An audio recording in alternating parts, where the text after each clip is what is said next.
નમસ્કાર મિત્રો, સ્વાગત છે તમારું અમારી YouTube channel NC job alert પર. આજે આપણે વાત કરીશું ગુજરાત પોલીસ ભરતી વિશે, જેની અત્યારે ફોર્મ ભરવાના શરૂ થઈ ગયા છે. જેમાં ગુજરાત રાજ્ય પોલીસ દળ વર્ગ 3ના સર્વાંગ હેઠળ પીએસઆઈ કેડર તથા લોકરક્ષક કેડરની જગ્યાઓમાં સીધી ભરતી માટેની જાહેરાત કરવામાં આવી છે. એની સૂચના તમે અહીંયા વાંચી શકો છો. સરકારશ્રીના ગૃહ વિભાગ ગાંધીનગર દ્વારા ઠરાવ બહાર પાડવામાં આવ્યો છે કે ગુજરાત ભરતી બોર્ડની રચના કરવામાં આવેલી છે. પોલીસ ભરતી બોર્ડની રચના કરવામાં આવી છે.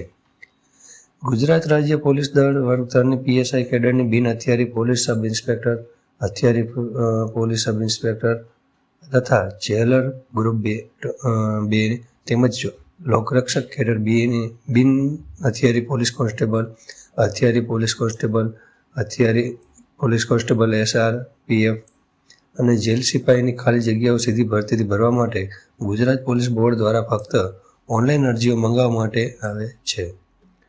આ સર્વાંગ સંબંધિત જગ્યાના ભરતી નિયમોની ભરવાતા જોગવાઈઓ મુજબ લાયકાત પૂરી કરતા ઈચ્છા ધરાવતા ઉમેદવારો 3/12/2025થી બપોરે 2 વાગ્યાથી 23/12/2025 રાત્રે 12 વાગ્યા સુધી તમે આ ઓજસની વેબસાઇટ ઉપરથી ફોર્મ ભરી શકો છો.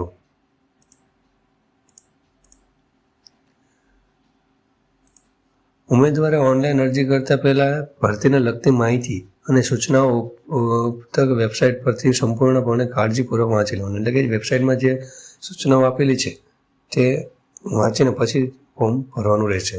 ઉમેદવારોને ઓનલાઈન અરજી કન્ફર્મ થયા પછી તેની પ્રિન્ટ કાઢી પોતાની પાસે રાખવાની રહેશે. જ્યારે મંગાવવામાં આવે ત્યારે રજૂ કરવાની રહેશે. જે તમે અરજી કરેલી છે તેનું એપ્લિકેશન ફોર્મ આવે એ તમારે પ્રિન્ટ કાઢીને રાખી લેવાની છે. ટપાલ, રૂબરૂ અથવા ઈમેલ કે પછી અન્ય માધ્યમથી મોકલવામાં આવે અરજીપત્રકો ધ્યાને લેવામાં આવશે નહીં, તેની ઉમેદવારે ખાસ નોંધ લેવી. એટલે કે તમારે ઓનલાઈન અરજી કરવાની રહેશે. ટપાલ કે રૂબરૂ જઈને અથવા ઈમેલ આઈડી અથવા અન્ય કોઈ માધ્યમથી તમારે અરજી કરવાની રહેશે નહીં. ઓનલાઈન મુસદ્દા મુજબ અરજી કરેલ નહીં હોય, અરજીમાં દર્શાવેલ વિગતો અધૂરી કે અસંગત હશે, સામાન્ય વર્ગના ઉમેદવારો તેમ સમય મર્યાદામાં ફી ભરેલી નહીં હોય તો આવા ઉમેદવારોને અરજી અમાન્ય થશે. એટલે કે તમારી કેન્સલ થશે અરજી. ઓનલાઈન અરજી કરતી વખતે ઉમેદવારે પોતાના તાજેતરના રંગીન પાસપોર્ટ સાઇઝના ફોટાની ઇમેજ એટલે કે 15 KBથી સ્પષ્ટ વંચે તેવી સહી ઇમેજ એટલે કે 15 KB એટલે 15 KBની સાઇઝ ધરાવતા હોવા જોઈએ. તેનાથી વધે નહીં. તેનું JPG ફોર્મેટમાં અપલોડ કરવાના રહેશે.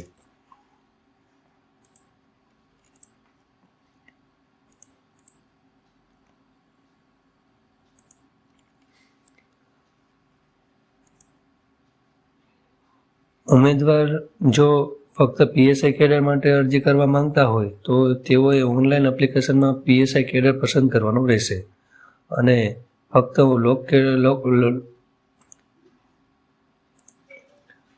લોકરક્ષક કેડર માટે અરજી કરવા માંગતા હોય તો તેઓએ ઓનલાઈન એપ્લિકેશનમાં લોકરક્ષક કેડર પસંદ કરવાનું રહેશે.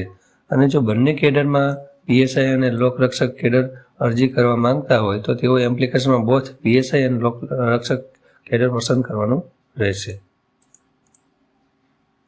હવે કેટલી જગ્યાઓ છે તેની વાત કરીએ તો સર્વાંગવાર જગ્યાઓની વિગત નીચે મુજબ છે. જેમાં અહીંયા બિન અનામત સામાન્ય કેટેગરી માટે છે, આર્થિક અને નબળા વર્ગ માટે છે, આ સામાજિક અને શૈક્ષણિક પછાત વર્ગ માટે છે, આ અનુસૂચિત જાતિ માટે છે, આ અનુસૂચિત જનજાતિ માટે છે. કક્ષાવાર તમામ જગ્યાઓ છે તમામ. અને મહિલા અનામત માટે પણ છે. બરાબર. હવે વાત કરીએ બિન હથિયારી પોલીસ સબ ઇન્સ્પેક્ટરમાં. કુલ જગ્યાઓ છે 669, જેમાં 274, 65, 77, 45 અને 98, 91, 58, 15 અને 32 આ રીતે અલગ અલગ જગ્યાઓ અને અલગ અલગ કેટેગરી પ્રમાણે તમને જગ્યાઓ આપેલી છે, જે તમે વાંચી શકો છો. આ છે હથિયારી પોલીસ સબ ઇન્સ્પેક્ટર, આ જેલર ગ્રુપ 2ની છે પુરુષ માટે, આ બિન હથિયારી પોલીસ કોન્સ્ટેબલ છે, આ હથિયારી પોલીસ કોન્સ્ટેબલ છે, આ જેલ સિપાહી છે, આ જેલ સિપાહી મહિલાઓ માટે છે, અને હથિયારી પોલીસ કોન્સ્ટેબલ એટલે SRPF માટેની જગ્યાઓ છે. તો આ ડિટેલ તમે જોઈ શકો છો કોનામાં કઈ કેટેગરીમાં કેટલી જગ્યાઓ છે. બધી વિગત લેવા જઈશું તો વિડીયો બહુ લાંબો થઈ જશે, એટલા માટે હું તમને શોર્ટમાં જ સમજાવી દઉં છું.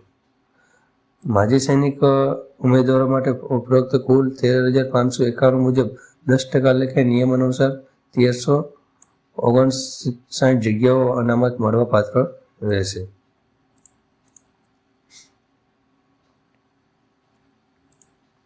વયમર્યાદા અને શૈક્ષણિક લાયકાત જોઈએ તો પીએસઆઈ કેડર માટેની અહીંયા વયમર્યાદા અને શૈક્ષણિક લાયકાત આપેલી છે, જેમાં વયમર્યાદામાં સામાન્ય વર્ગ માટે મહત્તમ 35 વર્ષ એટલે કે 23/12/2019 અથવા ત્યારબાદ જન્મેલ વ્યક્તિ હોવા જોઈએ.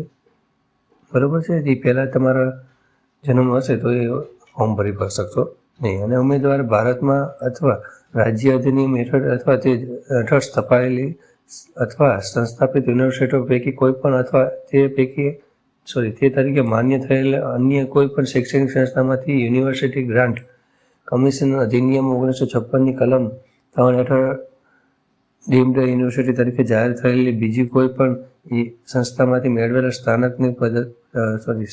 સ્નાતકની પદવી ધરાવતા હોવા જોઈએ અથવા સરકાર માન્ય કરેલ તેની સમકક્ષ લાયકાત ધરાવતા હોવા જોઈએ. હવે વાત કરીએ લોકરક્ષક કેડરમાં વયમર્યાદા અને ઉંમરની શૈક્ષણિક લાયકાતની. તો વયમર્યાદાની વાત કરીએ તો 18 વર્ષ કરતાં ઓછી ન હોવી જોઈએ અને 33 વર્ષ કરતાં વધુ ન હોવી જોઈએ. અહીંયા તમને જન્મ તારીખ આપેલી છે, જોઈ શકો છો. એ જન્મ તારીખની અંદર જ તમારો જન્મ હોવો જોઈએ. આમાં તમારે 12 પાસ હાઈ સેકન્ડરી પરીક્ષા અથવા ગુજરાત સરકારશ્રીના માન્ય વહીવટ વિભાગના ઠરાવ મુજબ ધોરણ 12 અથવા તેની સમકક્ષ પરીક્ષા પાસ કરેલા હોવા જોઈએ. ગુજરાત મુલતવી સેવા વર્ગીકરણ અને ભારતીય નિયમો 1967ની જોગવાઈ અનુસાર અગાઉથી ગુજરાત સરકારની સેવામાં હોય તેવા ઉમેદવારની તરફેણમાં લોકરક્ષક કેડર ભરતી માટે ઉપલી વયમર્યાદા હળવી કરી શકાય છે. તેમાં તમને બેનિફિટ થઈ શકે છે. પીએસઆઈ કેડર અને લોકરક્ષક કેડરમાં ઉપલી વયમર્યાદા બાબતે સૂચનાઓ એટલે કે તમારે જે છૂટછાટ મળે છે ઉંમરમાં તેની વિગત અહીંયા દર્શાવેલી છે, જેમાં જનરલ સામાન્ય કેટેગરીના મહિલાઓ માટે ઉમેદવારો માટે 5 વર્ષની છૂટછાટ આપેલી છે. અનામત કેટેગરીના પુરુષ ઉમેદવારો માટે પણ 5 વર્ષની છૂટછાટ આપેલી છે. અનામત કેટેગરીના મહિલા ઉમેદવારો માટે 5+5 એટલે કે 10 વર્ષની છૂટ આપેલી છે. મહત્તમ મર્યાદા તમારે 45 વર્ષ સુધી તમે ફોર્મ ભરી શકો છો. રમતવીરો માટે ઉપર જણાવેલ નંબર 1 થી 3 મુજબ છૂટછાટ ઉપરાંત ઉપલી વય મર્યાદા પર વધારાની છૂટ છે. માજી સૈનિકો માટે ઉમેદવારોની ઉપલી વય મર્યાદામાં તેઓએ બજાવેલ ફરજના સમયગાળા ઉપરાંત 3 વર્ષ સુધીની છૂટછાટ મળશે.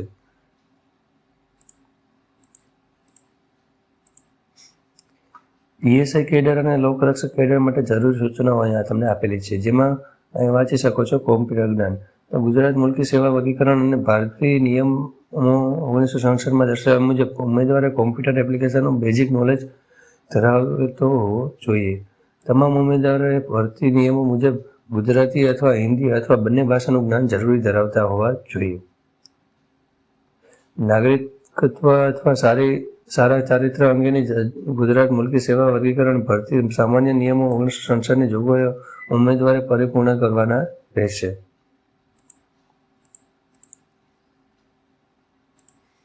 અહીંયા તમને શારીરિક ધોરણો અમુક આપેલા છે લઘુત્તમ. તેમાં પુરુષ ઉમેદવારો માટે જોઈએ તો મૂળ ગુજરાતના અનુસૂચિત જનજાતિના ઉમેદવારો માટે ઊંચાઈ એમની 162 સેન્ટીમીટર હોવી જોઈએ અને છાતી ફૂલાવ્યા વગરની આપેલી છે અને ફૂલાવેલી આપેલી છે, જેમાં ફૂલાવ્યા વગરની 79 થવી જોઈએ અને ફૂલાવેલી 84 થવી જોઈએ. અનુસૂચિત જનજાતિના ઉમેદવારો માટે સિવાયના તમામ માટે 1965 સેન્ટીમીટર ઊંચાઈ હોવી જોઈએ અને 79 ફૂલાવેલી છાતી અને ફૂલાવેલી 84 છાતી હોવી જોઈએ. છાતીનો ફૂલાવો ઓછામાં ઓછો 5 સેન્ટીમીટર થવો અનિવાર્ય છે. 5 સેન્ટીમીટર તમારો છાતીનો ફૂલાવો થવો જોઈએ. મહિલા ઉમેદવારો માટે વાત કરીએ તો મૂળ ગુજરાતના અનુસૂચિત જનજાતિના ઉમેદવારો માટે 150 સેન્ટીમીટર હાઇટ હોવી જોઈએ અને અનુસૂચિત જનજાતિના ઉમેદવારો સિવાયના તમામ માટે 155 હોવી જોઈએ. હવે અમુક ઉમેદવારો નીચેના પૈકીના એક કે વધારે શારીરિક ખામી ધરાવતો હશે તો તેને શારીરિક રીતે અયોગ્ય ગણવામાં આવશે, તેને ક્વોલિફાય કરવામાં આવશે નહીં. જેમ કે ભાકટી ચણવાળા, ફૂલેલી છાતીવાળા, ત્રાસી આંખવાળા, સપાટ પગ હોય, કાયમની અતિશય ફૂલેલી નસ હોય, ફૂલેલો અંગૂઠો હોય, અસ્થિભંગ હોય એટલે ફ્રેક્ચર હોય, સડેલા દાંત હોય, ચેપી ચામડીના રોગ હોય, રંગ અંધત્વની ખામી હોય. બરાબર, આ બધું જો તમારે શારીરિક ખામી હશે તો તમને ક્વોલિફાય કરવામાં આવશે નહીં. પરીક્ષા ફીની વાત કરીએ તો જનરલ કેટેગરીના ઉમેદવારોએ ₹100 ફી લાગુ પડતા બેંકના ચાર્જીસ ભરવાના રહેશે.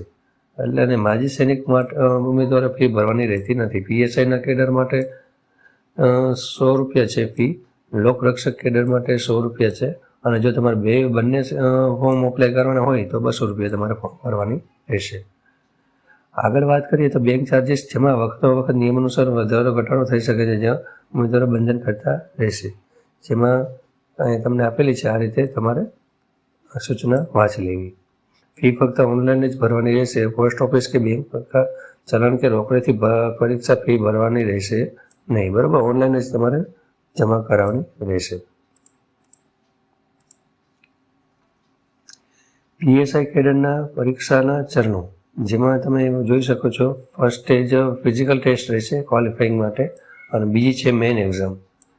અને લોકરક્ષક કેડર પરીક્ષાના ચરણો માટે જોઈએ તો એમાં પણ ફિઝિકલ ટેસ્ટ રહેશે ક્વોલિફાઈંગ એક્ઝામ માટે, અને બીજી જે રહેશે MCQ test, objective MCQ test તમારી રહેશે, એમાં મેઇન એક્ઝામ રહેશે નહીં. ફિઝિકલ ક્વોલિફિકેશન નેચર માટે જોઈએ તો શારીરિક કસોટી માટે વહીવટી અનુકૂળતા મુજબ કોઈપણ તારીખે સમયે ઉમેદવારે બોલાવવામાં આવશે. તે મુજબ શારીરિક કસોટી માટે ઉમેદવારે તેમને જણાવવામાં આવે તે કેન્દ્ર ખાતે હાજર રહેવાનું રહેશે. કે શારીરિક કસોટી માટે તારીખ અને સમય બદલવા અંગેની ઉમેદવારોની રજૂઆત ધ્યાને લેવામાં આવશે નહીં. આ બાબતમાં બોર્ડનો નિર્ણય અંતિમ અને બંધન કરતા રહેશે.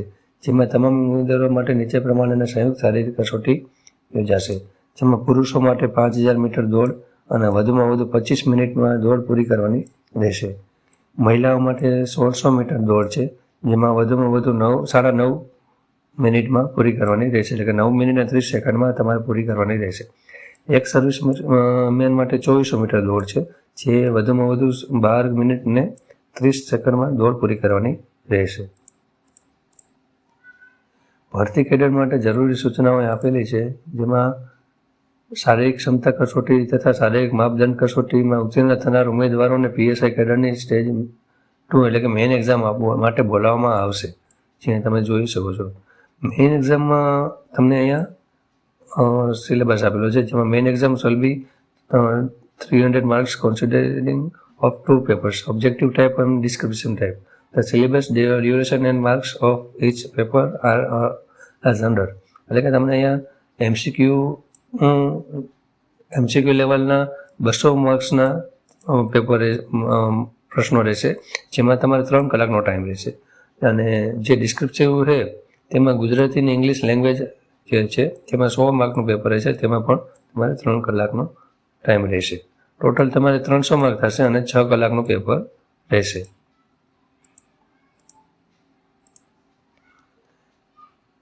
અહીંયા તમે જોઈ શકો છો સિલેબસ ઓફ મેઇન એક્ઝામમાં જનરલ સ્ટડીઝ માટે it's all consider of 2 parts in part A અને પાર્ટ B. અને પાર્ટ A અને પાર્ટ Bમાં તમને તેનો સિલેબસ બતાવેલો છે, જેમાં 100 marks 100 MCQ, 40% minimum qualification standard, negative marking 0.25 E option. અથવા તમારે જો E ઓપ્શન સિલેક્ટ કરશો તો તમારે નેગેટિવ માર્કિંગ થશે નહીં. અહીંયા તમને લખેલા છે રિઝનિંગ અને ડેટા ઇન્ટરપ્રિટેશન, જેમાં 50 માર્ક છે, અને ક્વોન્ટિટિવ એપ્ટિટ્યૂડમાં 50 માર્ક છે. ટોટલ 100 માર્કનો પાર્ટ A રહેશે. પાર્ટ Bમાં વાત કરીએ તેમાં પણ સેમ જ છે, 100 માર્ક 100 MCQ. અને તેમાં વાત કરીએ તો the constitution of India and public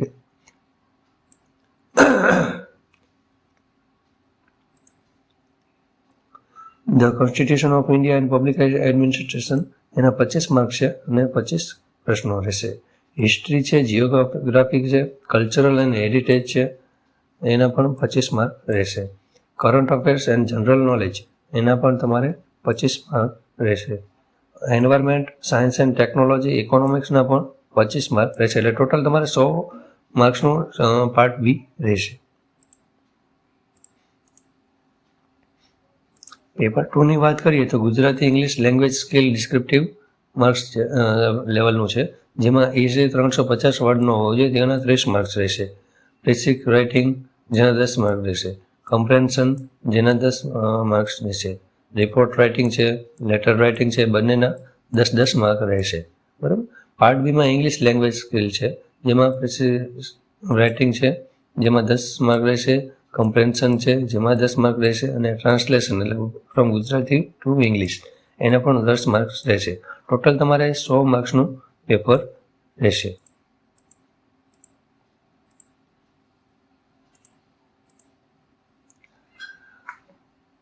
હવે વાત કરીએ લોકરક્ષક કેડર માટે ભરતીની જરૂરી સૂચનાઓ. શારીરિક ક્ષમતા કસોટીની માપદંડ કસોટીની ઉત્તીર્ણ થનાર તમામ ઉમેદવારો લોકરક્ષક કેડરની સ્ટેજ 2 ઓબ્જેક્ટિવ MCQ ટેસ્ટમાં બોલાવવામાં આવશે, જેને તમને પાર્ટ A અને પાર્ટ B આપેલો છે. તો જે ઓબ્જેક્ટિવ MCQ ટેસ્ટ છે તેમાં પાર્ટ A ની વાત કરીએ તો અહીંયા 200 માર્ક્સ 200 MCQ 3 કલાકનો ટાઈમ રહેશે, જેમાં 80 માર્ક અને 80 MCQ પાર્ટ A માં હશે, જેમાં મિનિમમ ક્વોલિફિકેશન માટે 40% માર્ક્સ હોવા જોઈએ અને નેગેટિવ માર્કિંગ 0.25 માર્ક્સનું રહેશે. જેમાં reasoning and data interpretation, quantity aptitude, comprehension in Gujarati language એમ ટોટલ તમારે અહીંયા 80 માર્ક્સના પ્રશ્નો રહેશે. પાર્ટ બીમાં વાત કરો તો તમારે 120 માર્ક્સના 120 MCQ રહેશે, તેમાં પણ 40 માર્ક્સ મિનિમમ જોશે, 40%, અને નેગેટિવ માર્કિંગ 0.25%, 25 પોઈન્ટ રહેશે. ધ કોન્સ્ટિટ્યુટ ઓફ ઇન્ડિયા તેના તમારે 30 માર્ક રહેશે. Current affairs and science technology general knowledge એના પણ તમારે 40 પ્રશ્ન રહેશે અને એને 40 માર્ક્સ રહેશે. History, culture and heritage, geography, Gujarat અને ભારત એમાં પણ તમારે 50 માર્ક રહેશે. ટોટલ 120 માર્ક રહેશે અને 120 એના કરેક્શન રહેશે. અહીંયા તમને બીજી સૂચનાઓ આપેલી છે જે તમે ધ્યાનથી વાંચી શકો છો. તો મિત્રો, આ હતો આપણો ગુજરાત રાજ્ય દ્વારા જે પોલીસ ભરતીની જાહેરાત કરવામાં આવી છે તેની નોટિફિકેશન અને સંપૂર્ણ માહિતી. તો વિડીયો તમને કેવો લાગ્યો તો લાઈક કરો, શેર કરો અને સબસ્ક્રાઈબ કરવાનું ભૂલતા નહીં.